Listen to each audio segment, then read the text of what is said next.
ইসলামে পাতানো ভাই বোন অথবা ধর্মের ভাই বোন জায়েজ আছে কিনা? ইসলামে কোনো পাতানো ভাই বোন বা ধর্মের ভাই বোন বলতে কোনো ভাই বোন নাই। ভাই বোন একটাই, সেটা হল রক্তের ভাই বোন। এছাড়া যত ভাই বোন আছে সব 2 নম্বর ভাই বোন। সব কয় নম্বর ভাই বোন? 2 নম্বর ভাই বোন।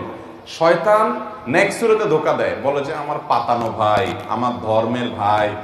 কত ধর্মের ভাই হাত ধরে ধর্মের বোন পালাই গেছে। হারামে কখনো শান্তি থাকতে পারে। অতএব এই পাতানো ভাই ধর্মের ভাই বলতে কিচ্ছু না শরীয়তে। যদি এরকম কারোর মনের ভিতরে আসে, কোনো যদি ছেলে আইসা কোনো মেয়েকে বলে আপনাকে বোন ডাকছি বোন, আর বোনে যদি আপনার ভাই ডাকছি, তাহলে বুঝবেন যে এটা ইবলিসে পাঠাইছে।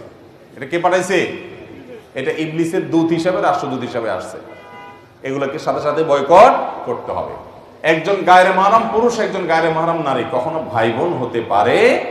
হ্যাঁ, মুসলমান হিসেবে ভাই বলে সম্বোধন করলো, মেয়ে পর্দায় থাকে তাকে বোন বলে সম্বোধন করতো, সেটা আরেক জিনিস। কিন্তু না, ওই যে ভাই বোনের জন্য যেরকম মহব্বত, রক্ত সম্পর্ক, অনেক এরকম পাতায় না ভাই বোন আছে, নিজের আসল ভাই বোনের খবর নাই, ওই নকল 2 নম্বরটা নিয়ে যত সব মাখামাখি আছে না নাই? আবার এরকম ধর্মের বাপ ডাকে, আছে না?